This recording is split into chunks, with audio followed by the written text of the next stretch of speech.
Well, this isn't going to be your typical camping trip video. Today I'm here in South Carolina on my way to picking up a car. More specifically, a Jeep.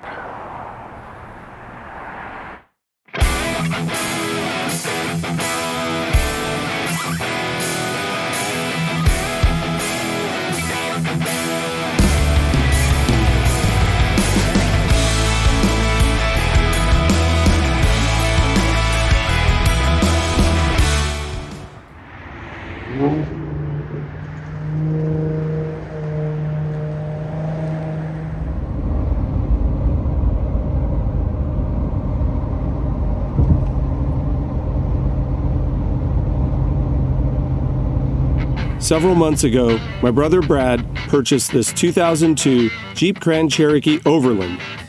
We have both been fans of the Jeep Grand Cherokee WJ platform for many years and have each owned one in the past, back when we both lived in Las Vegas, Nevada.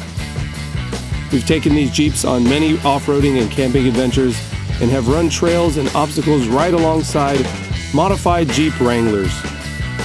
With its available V8 engine and its solid axle suspension, the Jeep Grand Cherokee WJ is not only a very capable off-road vehicle, but is also relatively quick off the line and is a very comfortable and practical daily driver as well.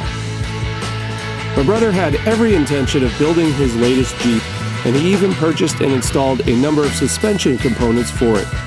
But he has recently fallen on hard times and needed to sell it. Well, it turns out my wife Jessica and I have actually been in the market for buying another vehicle, as our oldest daughter Jasmine will be of driving age in just a few years and could use a good starter vehicle. I also wouldn't mind getting this thing out on some trails and reliving the times and memories we had trying to see just what we could tackle with these WJs. With all this considered, we have decided to buy the Jeep Grand Cherokee from my brother. Spring break was upon us, and this seemed like a good opportunity to pick up this awesome Jeep and take advantage of my 2022 Ram Power Wagon's towing capabilities.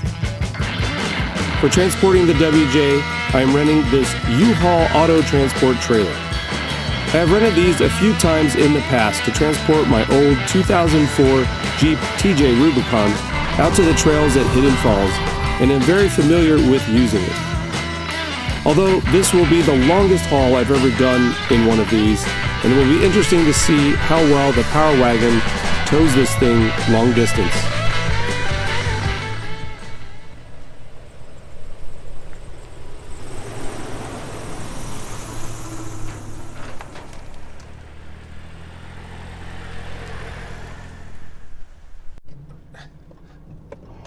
Idiot! Idiot! I can't accelerate like that. I cannot cover that. You are covered. It sounds like Darth Vader. You are covered. Yeah. What happened? Where'd you go? I'm just up ahead a few. Okay, I see you. Brad was caravanning with me back to Texas in order to help finish the lift kit that he had only half installed on the Jeep. The front end still needed to be completed, and with my garage and tools back home in San Antonio, it was going to make the ideal location to finish the job. And he would also be able to visit his son, Ryder, who was in town visiting for spring break.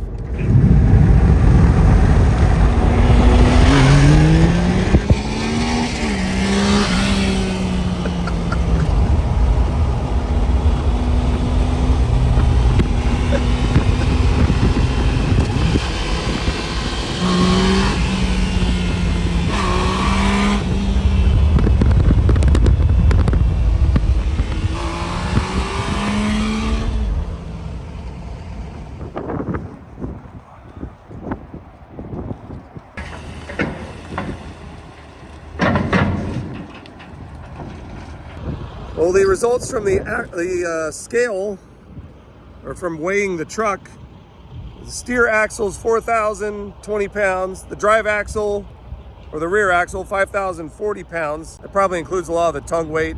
And the gross weight of the whole thing, in the trailer axle, 5,960. for a grand total of 15,020 pounds gross weights for the entire setup. There you have it. The part of the trailer weight's probably on the drive axle for the tug weight, but that's about right. That U-Haul trailer weighs about 2,200 pounds. The Grand Cherokee about 4,000, and with all the rack and the gear in the back, that the Power Wagon's weighing in around 9,000, including the tongue.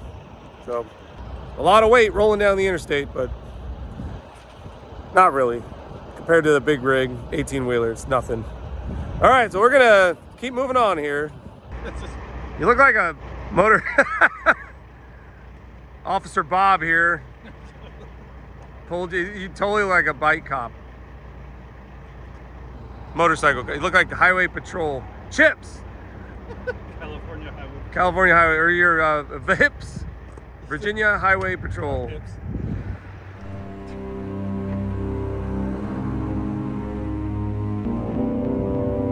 As we were leaving the truck stop, I nearly got into a collision with this truck as I pulled out prematurely onto this side street.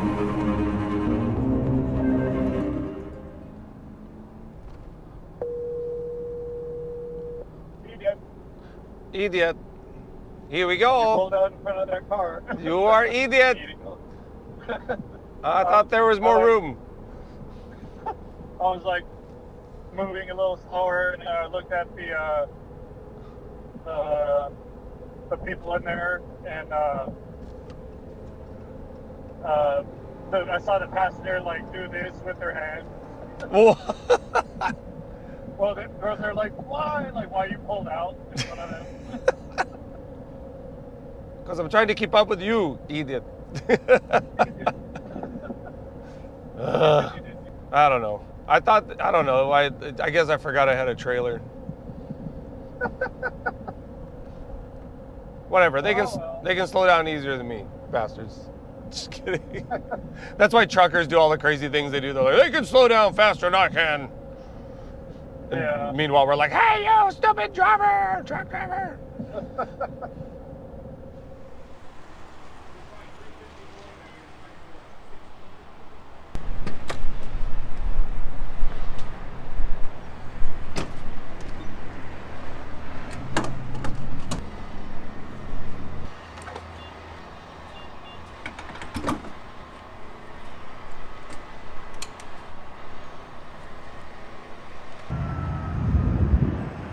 Must be nice to just put gas and not even have to get out.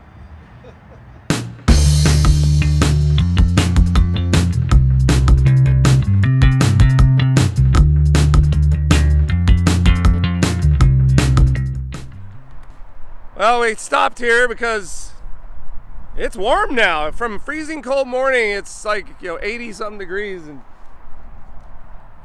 Brad is back there changing out of his long johns and his heated jacket. He doesn't need it anymore. He was getting hot, like sweating hot. So it's nice and balmy down here, and we're almost back to South Carolina.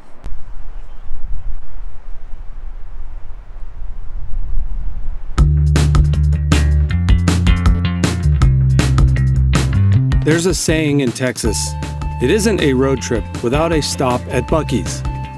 Well, with Buc-Ee's having recently expanded outside the state of Texas, it is now possible to get your Buc-Ee's fix even when venturing outside of the Lone Star State.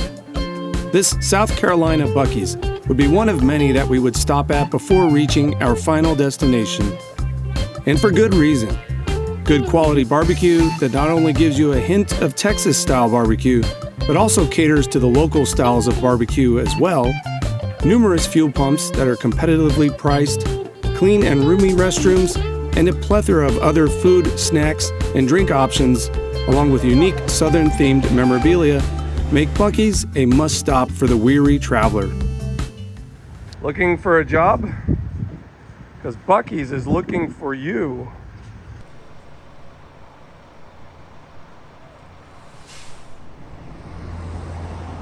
Here we are at some no-name gas station taking a breather. Brad had to put his jacket on. It was starting to get chilly after the sunset.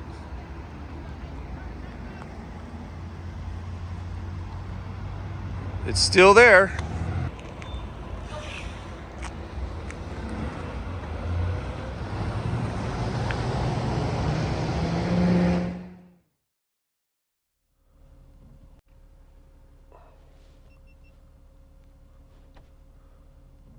Well, guys, we took a little nap here at this Love's in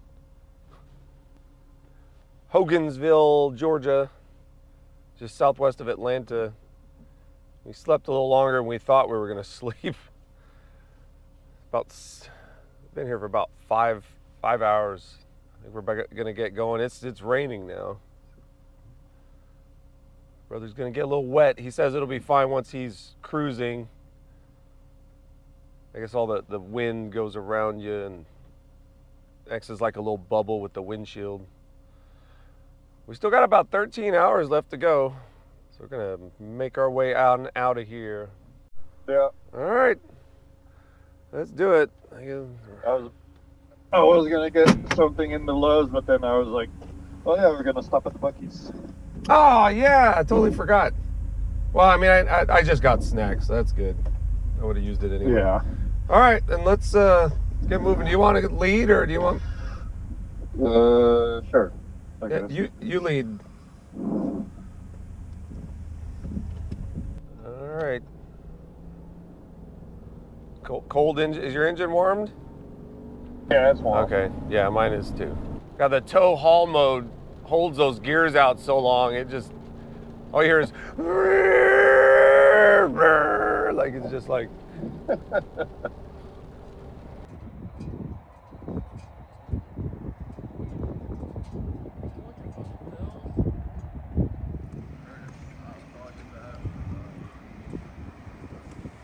look, even here it still has the Texas stars. People probably don't realize that's what that is. Damn, I need to pick up some firewood.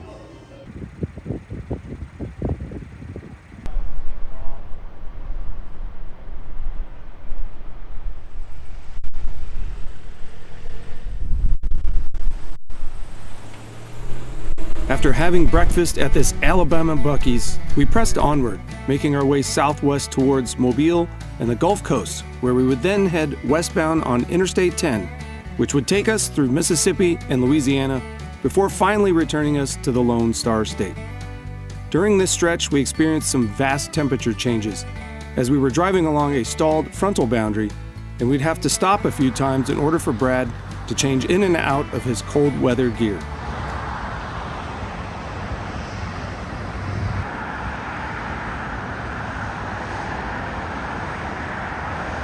We're here at the final Buc-ee's in Baytown, Texas, on the home stretch.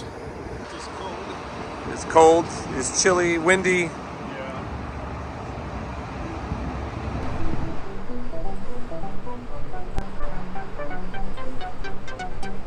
Once we gassed up and had another delicious meal from Buc-ee's, we made our way through the Houston metro area and drove a few more hours into the night to finally arrive back in San Antonio.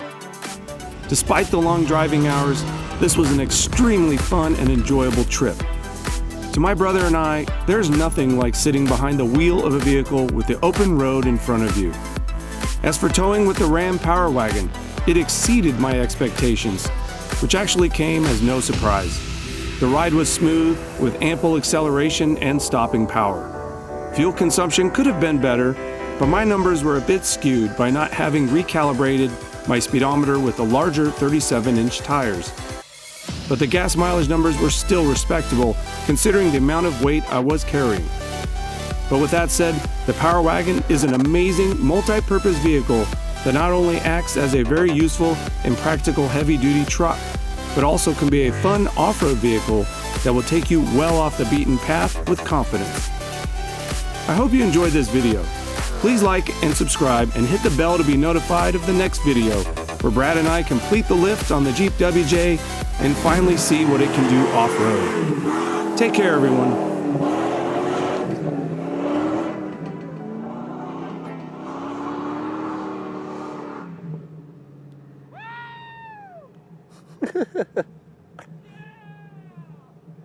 A lot more power that time.